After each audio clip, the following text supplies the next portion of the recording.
Salmo de número 148. Assim diz a palavra de Deus. Aleluia! Louvai ao Senhor do alto dos céus, louvai-o nas alturas, louvai-o todos os seus anjos, louvai-o todas as suas legiões celestes, louvai o sol e lua, louvai-o todas as estrelas luzentes, louvai o céu dos céus e as águas que estão acima do firmamento. Louvem o nome do Senhor, pois mandou ele e foram criados, e os estabeleceu para todo sempre. Fixou-lhes uma ordem que não passará. Louvai ao Senhor da terra, monstros marinhos e abismos todos, fogo e saraiva, neve e vapor, e ventos procelosos que lhe executam a palavra, montes e todos os outeiros, árvores frutíferas e todos os cedros, feras e gados, répteis e voláteis, reis da terra e todos os povos, príncipes e todos os juízes da terra, rapazes e donzelas, velhos e crianças, louvem o nome do Senhor, porque só o seu nome é excelso, a sua majestade é acima da terra e do céu. Ele exalta o poder do seu povo, o louvor de todos os seus santos, dos filhos de Israel, povo que lhe é chegado. Aleluia. Vamos orar mais uma vez, meus irmãos, pedindo que o Senhor, com seu Espírito Santo, nos ilumine a partir da sua palavra. Senhor, nosso Deus, nós nos colocamos diante de Ti novamente, ó Pai. Nos colocamos com o nosso coração grato, porque já cantamos a Ti, já oramos a Ti, já lemos a Tua palavra, Senhor. Nós Te pedimos, Senhor, que agora fale com a Tua igreja, através da pregação da palavra, Senhor. Que as verdades aqui expostas, ó Pai, venham ser ouvidas, guardadas e praticadas, Senhor. Que nós possamos contemplar na Tua verdade, não apenas coisas para que nós saibamos como informação, como conhecimento, mas que nós tenhamos essa doutrina como prática para a nossa vida, Senhor. Que nós tenhamos aquilo que o Senhor nos dá como alimento espiritual, sólido e verdadeiro, ó Pai. Abençoa, Pai, a Tua amada igreja através dessa pregação, para que nós não venhamos a sairmos daqui da mesma forma que nós entramos, mas que nós venhamos a sair mais parecidos com Cristo, ó Pai, mais reforçados na nossa fé, mais animados para a nossa caminhada, Senhor. Nos abençoa, ó Pai, que eu venha ser um mensageiro a entregar a mensagem do noivo ao coração da noiva, em nome de Jesus. Amém. Nós vivemos, meus irmãos, em um mundo de imperativos. Imperativos são ordens que nós damos ou que nós recebemos. E a maioria dos imperativos que nós recebemos todos os dias podem ser encontrados na televisão ou na internet, através das propagandas. Nós ligamos a TV e vemos alguém dizendo: compre esse carro novo, modelo 2021, porque você merece. Então, passa alguém num carro com as ruas sem nenhum engarrafamento, né? Não tem nada nas ruas atrapalhando ali. As pessoas olhando aquela pessoa passando naquele carro novo, invejando, e logo você vê aquele carro ali como um ideal, uma coisa que você quer ter. Ou então nós vemos um outro comercial de pessoas felizes de manhã, muito bem arrumadas, comendo ali ao redor da mesa com farto café, e nós vemos ali no centro daquela mesa um belo pote de margarina, e logo nós associamos aquela felicidade, aquele momento de alegria, um pote de margarina que está ali no meio da mesa. Então nós pensamos: eu preciso comprar essa margarina. Então, meus irmãos, imperativos como compre, tenha, possua, adquira, estão presentes no nosso dia a dia. Muitas vezes o nosso coração se deixa enredar por essas coisas passageiras, como uma margarina, um carro, ou até mesmo uma garrafa de refrigerante. Deveríamos então dar muito mais atenção ao principal imperativo que nós recebemos e que se encontra aqui no Salmo 148. Somos ordenados aqui a louvar ao Senhor. Os profetas Ezequiel e Isaías, por exemplo, já haviam falado de que Israel abençoaria as outras nações, levando essas outras nações a louvar ao Senhor. E vimos como isso se manifestou no cativeiro, com o testemunho de Daniel, de Sadraque, de Mesaque, de Abidnego. Também podemos falar da rainha Esté e de tantos outros judeus no cativeiro. Na volta do cativeiro, quando o Salmo 148 foi escrito, Isso não foi esquecido de forma alguma. Por isso, o salmista coloca aqui diante de toda a criação: louvem ao Senhor. Ele não fala aqui de um louvor simplesmente responsivo, mas ele coloca cada ser na sua condição de criatura deve louvor ao Criador. Ele está se postando diante das nações pagãs que adoravam coisas da criação e está dizendo: essas coisas que vocês adoram, elas não são objetos de adoração. Pelo contrário, essas coisas que vocês adoram também devem adorar a Deus. Por isso o salmista nos mostra a maravilha do louvor a Deus e responde para nós a seguinte pergunta: quem deve louvar ao Senhor? Nós vemos em primeiro lugar que os seres celestes devem louvar ao Senhor. O salmista nos mostra um panorama do louvor a Deus por toda a criação. Aqui ele segue uma ordem semelhante àquela que está em Gênesis capítulo 1. No início criou Deus os céus e a terra. Então ele inicia falando sobre o louvor nas regiões celestiais. Contudo, ele não começa, meus irmãos, falando aqui dos astros, ou dos planetas, ou das estrelas. Não, o salmista ele vai até mesmo além disso. Ele convoca primeiramente os anjos. Ele coloca os seres elevados e dignos de honra, os mensageiros de Deus, aqueles que servem na presença do Altíssimo. Devemos lembrar, meus irmãos, que as únicas criaturas morais e racionais que Deus criou foram os homens e os anjos. Nós não sabemos muitos detalhes sobre a criação dos anjos. O que sabemos é que Deus dotou esses seres de poder, de honra e de glória. E o autor da carta dos Hebreus mostra que eles são, na verdade, ministradores que servem os que são salvos, como nós vimos agora há pouco no texto de Atos capítulo 12. Sabemos que, assim como os homens, os anjos também foram atingidos pelo pecado, os anjos também foram atingidos pela queda, como o próprio Satanás e os seus demônios, que são na verdade anjos que se tornaram inimigos de Deus.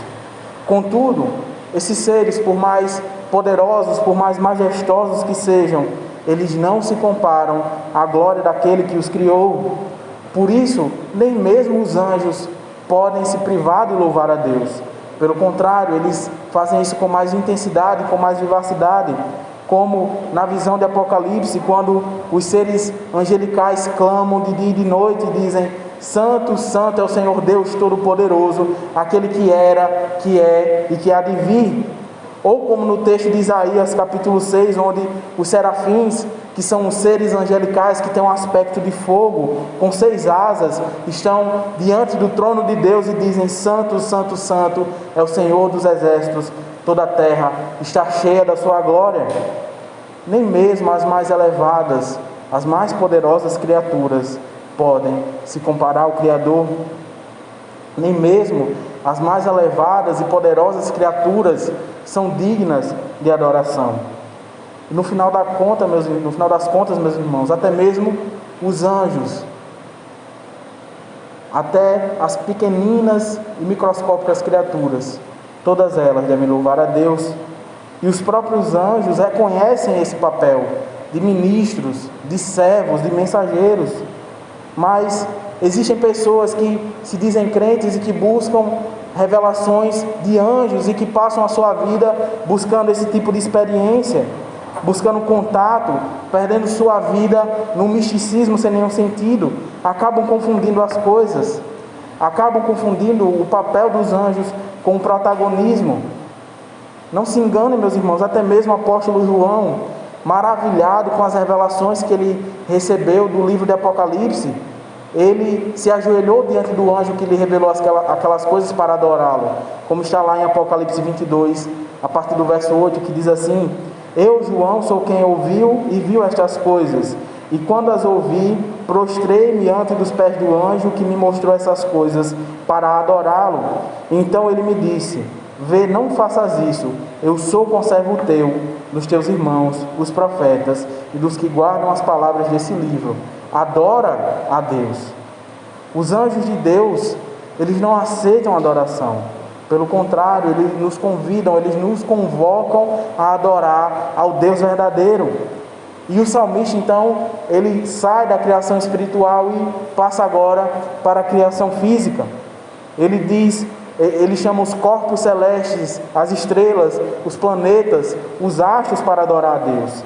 Lua e sol, todo o firmamento e até mesmo as nuvens. Mais uma vez, meus irmãos, o salmista quer deixar muito clara a diferença entre Criador e criatura. Os povos daquela região adoravam as estrelas, a lua e o sol como se fossem deuses. Vimos em Gênesis 1 que o Senhor mostra com muita clareza, a partir da sua própria palavra, que Ele formou essas coisas com o seu poder. Os versos 4 e 5 do Salmo 148 nos lembram dessa verdade, uma verdade que antes do cativeiro havia sido esquecida dentro do próprio povo de Israel, e isso trouxe ira sobre esse povo. Nós vemos, por exemplo, em Ezequiel capítulo 8, o profeta dizendo: levou-me para o átrio de dentro da casa do Senhor, e eis que estavam à entrada do templo do Senhor, entre o pórtico e o altar, cerca de 25 homens, de costas para o templo do Senhor, e com o rosto para o oriente, adoravam o sol, virados para o oriente. E também nos diz o profeta Jeremias, também no capítulo 8, naquele tempo, diz o Senhor, lançarão para fora das suas sepulturas os ossos dos reis e dos príncipes de Judá, os ossos dos sacerdotes e dos profetas, os ossos dos habitantes de Jerusalém, e espalhá-los-ão ao sol e à lua e a todo o exército do céu, que são as estrelas, a quem tinham amado e a quem serviram, e após quem tinham ido, e a quem procuraram, e diante de quem tinham se prostrado. Então veja que o próprio povo de Israel, aquele povo que havia recebido a revelação do Senhor, aquele povo que havia sido tirado do cativeiro egípcio, havia adorado aos astros e às estrelas. E nós vimos anteriormente que o próprio apóstolo João, um homem que andou com Cristo, havia adorado um anjo. É por isso, meus irmãos, que a palavra do Senhor se renova todos os dias, porque o nosso coração é, como disse o reformador João Calvino, uma fábrica de ídolos. E nós fazemos de coisas que na verdade foram feitas para nos servir,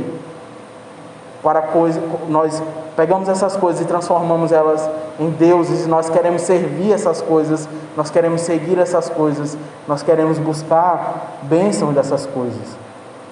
Quando o Salmo 148 foi escrito e cantado na restauração de Jerusalém, o povo estava sendo lembrado que nem mesmo o sol e a lua, que são necessários para a manutenção da vida na terra, devem ser adorados. Pelo contrário, eles também são chamados a adorar. Os céus têm uma mensagem, e não é uma mensagem simplesmente de beleza. Embora ver um pôr do sol na praia de Genipabu seja uma das coisas mais lindas, a lua, meus irmãos, ela tem uma mensagem, e não é só uma mensagem de beleza, embora você vê a lua cheia ali na via costeira, seja uma coisa extremamente bonita. Essas coisas têm uma mensagem que é: glorifica ao Deus que criou todas essas coisas. Como diz o Salmo 19, os céus anunciam a glória de Deus. Mas o salmista ainda continua nos respondendo a pergunta: quem deve louvar a Deus? Em segundo lugar, nós vemos que os seres terrenos também devem louvar ao Senhor. Seguindo a ordem céu e terra, como está em Gênesis 1, o salmista agora chama as coisas terrenas. Se ele falou dos céus, começando com as criaturas elevadas, que são os anjos, aqui ele fala de coisas poderosas e grandiosas que existem na terra e nos mares, na parte de baixo da criação, por assim dizer. Ele chama os grandes monstros marinhos, e obviamente aqui ele não está falando de seres fantásticos ou de seres mitológicos. Os maiores animais que existem, meus irmãos, estão nas profundezas dos mares. Existe uma água-viva, por exemplo, que tem 2 metros de diâmetro e seus tentáculos podem chegar a 37 metros de comprimento. Uma lula que tem 15 metros, um tubarão que tem 12 metros, uma arraia que tem 8 metros, e baleias que podem chegar a mais de 30 metros. Esses grandes e poderosos animais, que nós não temos nem capacidade de mensurar a dimensão deles, são chamados das profundezas, dos locais que nós não vemos para adorar a Deus.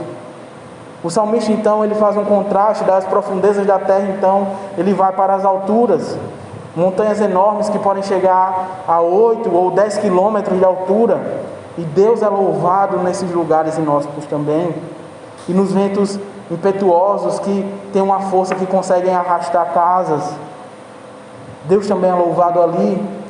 E na chuva de granizo, onde literalmente gelo cai do céu, aqui chamado de Saraiva, Deus também é louvado ali, porque são instrumentos de cumprimento da vontade do Senhor. Nas florestas, nos campos, nos animais que voam, nos animais que rastejam, por todo tipo de ser vivo, o Senhor, Ele é adorado. E veja como, assim como em Gênesis, toda a criação ela é estabelecida até que vem o homem. Lá tudo que era necessário para a vida do homem foi feito antes, até que Adão e Eva foram criados. E aqui todas as coisas são intimadas a louvar ao Senhor, até que aquele que é a coroa da criação é então citado. Todos os seres adoram a Deus, meus irmãos, mas somente o homem e a mulher foram feitos à imagem e semelhança de Deus. Somente o homem é aquele que recebe a semente da eternidade para adoração. Somente ao homem foi dada uma aliança de graça, de amor e de misericórdia.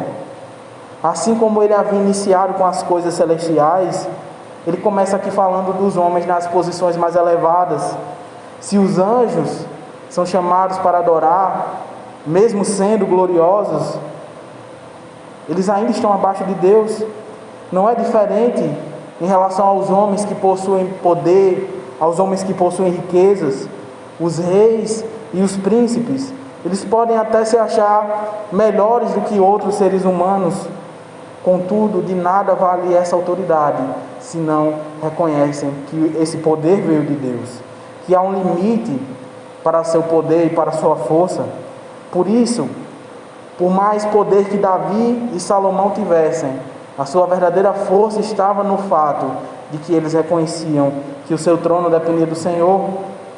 Por isso, meus irmãos, também, ao olhar para os poderosos da nossa terra, não podemos achar que, de forma alguma, que esses homens não estejam debaixo do propósito de Deus. Grandes servos de Deus fizeram parte da justiça e do governo. Devemos orar pelos governantes para que entendam e atendam esse chamado tão precioso, para que assim Deus seja glorificado e tenhamos mais justiça e mais paz no nosso meio. Mas Deus não chama apenas os poderosos. Ele diz rapazes e moças, velhos e crianças. E é isso que vemos no verso 12. O Senhor não faz acepção de pessoas, como diz a carta de Tiago. O povo do Senhor é multiforme, e assim como numa família, todas as pessoas não têm a mesma idade, todas as pessoas não têm o mesmo perfil. Na igreja do Senhor, nós temos pessoas de perfis diferentes, temos pessoas de lugares diferentes, de cores diferentes, de idades diferentes. E isso é maravilhoso, meus irmãos. Por isso, fazemos questão de que quando cultuamos, as crianças devem estar presentes, porque a adoração é em família, a adoração é em conjunto, é em comunidade com o povo todo. Por isso nós não podemos entender que existe determinado culto para jovens ou determinado culto para senhoras, muito menos uma igreja que seja feita para determinado público. Isso não é a palavra que nos ensina. Nós somos chamados sim a adorar congregacionalmente como um povo de Deus. É lógico, meus irmãos, que existem momentos, atividades, programações que são feitas para atender determinada faixa etária, determinado público, como uma reunião de senhoras, uma reunião de jovens, um momento de estudo com os homens. Contudo, isso não se aplica ao culto ao Senhor. E nessas atividades devem ser motivo de discórdia e de divisão, mas de união e de integração. E se isso não acontece em alguma atividade dessa, essa atividade perdeu o propósito. A questão é, quem pode fazer parte do povo de Deus? E a resposta é, todas as pessoas, ricos e humildes, homens e mulheres, jovens, velhos e crianças, todos juntos diante de Deus. Não há distinção nesse sentido, todos nós temos o privilégio e o dever de louvar o Senhor. todos os povos, todas as línguas, todas as nações que cobrem a terra. Toda a criação deve louvor ao seu Criador. Por isso, o arremate no verso 13, o nome do Senhor não é apenas acima da terra, mas ele diz no verso 13, o nome do Senhor é acima da terra e é acima do céu. Por isso não há um átomo, uma molécula sequer do universo, meus irmãos, que não deva louvar ao Senhor. E dentre todos aqueles do universo, existem aqueles que receberam a eternidade para a adoração. É por isso que, em terceiro lugar, o salmista nos mostra que quem deve louvar ao Senhor são os seres santificados. É muito interessante o salmista utilizar aqui no verso 14 a palavra santos. Essa palavra, meus irmãos, significa literalmente cortado, algo que é separado, posto de lado para um fim. Assim, na criação, Deus separou especialmente o homem para ser o guardião e o cuidador da criação, para adorar de maneira mais íntima. Vemos que depois da queda, a adoração foi preservada por meio da igreja, o povo do Senhor. Em Gênesis 3,15, Deus disse que haveria inimizade entre a semente da mulher e a semente da serpente, mostrando a separação da própria humanidade, como nós já falamos aqui. Haveriam aqueles que em Cristo seriam adotados para serem seus adoradores, e outros que, assim como Satanás, se voltariam contra Deus e seriam rebeldes a Ele. E isso é mostrado de diversas formas na Bíblia, no conflito entre Israel e Egito, no conflito entre Israel e os cananeus, nas invasões da Assíria e da Babilônia aos dois reinos. O apóstolo João fala, como nós lemos no início, da tensão entre luz e trevas, entre o mundo e a igreja. Por que, meus irmãos? Se adoramos ao Deus verdadeiro, seremos odiados pelo mundo, seremos chamados de loucos ao atender esse chamado de louvor. Agora que estamos na pandemia, nós sabemos que, por exemplo, os estádios, eles estão sem acesso, mas quantas pessoas, todos os domingos, não se reúnem para assistir futebol? Quantas pessoas, todos os domingos, não passam um dia nas praias, nas lagoas e nos churrascos? Não que essas coisas não sejam boas, mas elas não superam o culto ao Senhor. E se você sente o seu coração mais propenso a essas coisas do que ao culto do Senhor, a cultuar ao Senhor, eu digo que você trate esse pecado no seu coração imediatamente.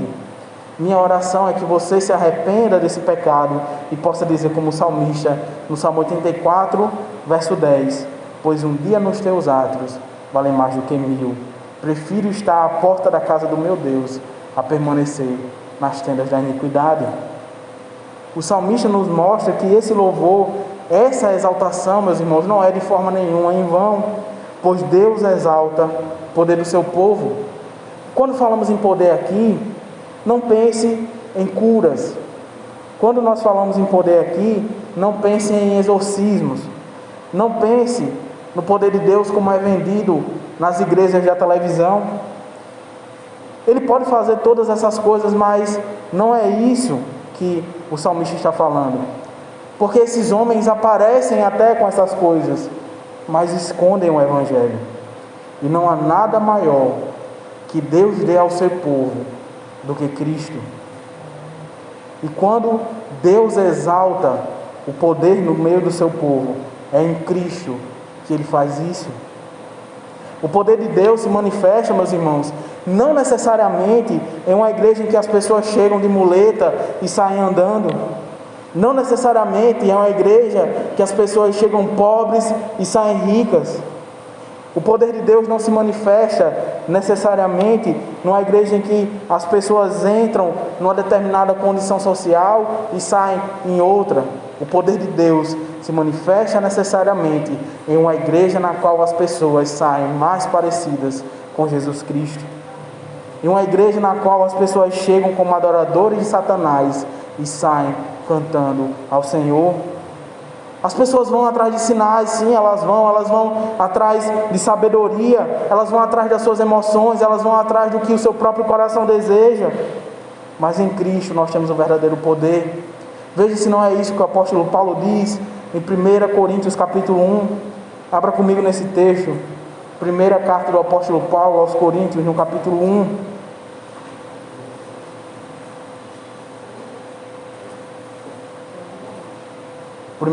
Primeira aos Coríntios, capítulo 1, a partir do verso de número 18. Veja só o que diz o apóstolo Paulo. A partir do verso 18.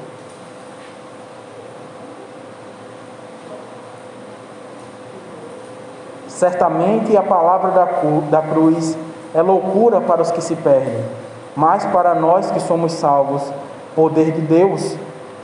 Pois está escrito: destruirei a sabedoria dos sábios, aniquilarei a inteligência dos instruídos. Onde está o sábio? Onde está o escriba? Onde o inquiridor deste século? Porventura não tornou Deus louca a sabedoria do mundo? Visto como na sabedoria de Deus o mundo não conheceu por sua própria sabedoria, aprove a Deus salvar os que creem pela loucura da pregação. Porque tanto os judeus pedem sinais, como os gregos buscam sabedoria, mas nós pregamos a Cristo crucificado. Escândalo para os judeus, loucura para os gentios, mas para os que foram chamados, tanto judeus como gregos, pregamos a Cristo. E veja novamente que ele usa as palavras poder de Deus e sabedoria de Deus, porque a loucura de Deus é mais sábia do que a dos homens, e a fraqueza de Deus é mais forte do que a dos homens. Os homens procuram sinais, meus irmãos, os homens procuram ter o desejo dos seus corações atendidos para então louvar a Deus. Nós pregamos Jesus Cristo e este crucificado, este é o poder de Deus. É isso que nós pregamos nessa igreja, é isso que nós pregamos nesse púlpito. Nós não queremos louvar a Deus simplesmente pelo que Ele pode nos dar, e nós sabemos que Ele pode nos dar muitas coisas, mas nós louvamos a Deus porque Cristo Jesus nos amou, porque Cristo foi crucificado em nosso lugar. Então a morte nos ronda e Cristo nos preserva, o nosso coração se abate e Cristo nos levanta, a nossa esperança esmorece e Cristo a reacende. Nós sofremos, nós tropeçamos, nós nos ferimos, mas Cristo, como bom pastor, é aquele que cuida das nossas dores e transforma o nosso pranto em júbilo, porque a igreja, o Israel de Deus, é um povo chegado ao seu Senhor como nenhum outro. Você pode ser até amigo de um político, você pode ser talvez até amigo de alguém que tem um cargo numa grande empresa, talvez uma pessoa de alta patente no exército ou na polícia. Mas nunca, nenhuma amizade sua vai se comparar a ser amigo de Deus, a louvar a Deus, a estar diante da presença de Deus. Porque a igreja, o Israel de Deus, é um povo chegado ao seu Senhor como nenhum outro. Nós somos servos, mas ao mesmo tempo nós somos filhinhos. Nós somos ovelhas e ao mesmo tempo somos sacerdócio real. Por isso, ao terminar esse verso que fala sobre o Israel de Deus, que fala sobre a igreja, ele não repete mais o louve. Ele não diz Israel louve ao Senhor. A palavra que ele usa para terminar se aplica como um fechamento de todo o salmo. Ele diz aleluia. Os irmãos sabem o significado dessa expressão aleluia. Louvado seja o Senhor. Se você não louva ao Senhor ainda, saiba que hoje esse chamado também é para você. Para você que acha que Deus se contenta em você apenas mencioná-lo algumas vezes, talvez fazer algumas orações. Se você acha que Ele não se importa com a forma que você vive e como você tem negligenciado esse louvor, saiba que Deus te chama e ainda é o momento de arrepender-se, ainda é tempo de responder ao seu dever de louvar ao Senhor. Para você que está em Cristo, me permita ainda apontar alguns usos importantes. Primeiro uso, meus irmãos, assim como os seres celestiais e terrenos, busquemos louvar somente a Deus. Falei no começo, meus irmãos, que existiram diversas sociedades que adoravam a lua, o sol e as estrelas. Talvez você pense, mas para que Tiago está falando disso? Hoje em dia ninguém faz isso. Infelizmente, meus irmãos, eu tenho que dizer que você está enganado. Em nosso tempo, o esoterismo é uma das práticas mais comuns. Ou você nunca ouviu falar de uma coisa chamada horóscopo? Existem pessoas, meus irmãos, que pautam o seu dia, que justificam os seus defeitos e as suas qualidades a partir do seu signo. E o pior, existem crentes que falam disso como se não houvesse nenhum problema. Essa crença mística que mistura paganismo com cristianismo, de que os astros e estrelas são mais do que Cristo, mais do que Deus, que elas determinam a sua personalidade, que elas determinam coisas que você vai fazer no seu dia a dia. Isso é errado e é diabólico. Isso é para dar apenas um exemplo de como a nossa sociedade ainda pratica essas coisas, mas com a roupagem completamente diferente. Existem pessoas que não ouvem o conselho dos seus pais para namorar, que não ouvem o conselho do pastor para namorar, mas consulta o horóscopo para saber se o signo é compatível. Sei que isso é mais comum entre jovens e adolescentes, por isso eu me dirijo mais especificamente a vocês, Misael, Heloísa, Felipe. Os outros ainda não estão na idade. Heloísa também não, né, Tito? Mas, meus irmãos, não se deixem enganar por essas coisas, porque quando você abre no YouTube, quando você abre o Instagram, quando você lê uma revista, principalmente direcionada a esse público jovem, você vê muito desse tipo de coisa. Então, não se deixe influenciar por essas pessoas que dizem que o universo determina quem você é, como você é. Quando uma pessoa chegar com você com essa conversa, você diga: eu acredito em Deus, eu não acredito nessas coisas. Porque nós pensamos que não, meus irmãos, mas o nosso caráter, muito do nosso caráter, é formado na nossa adolescência e na nossa juventude. E coisas que nós fazemos na juventude, quando não são corrigidas, nós muitas vezes levamos para a nossa vida toda. Sejam diretos com quem chegar para você falando essa coisa. Tenham confiança no Deus que fez as estrelas para nos servirem, e não naqueles que dizem que as estrelas mudam a nossa personalidade.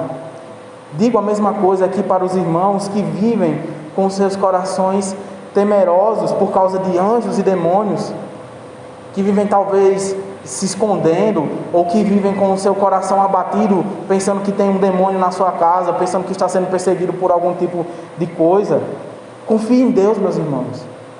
Não direcione as suas orações a anjos. Não se permitam ser atormentados pelos demônios.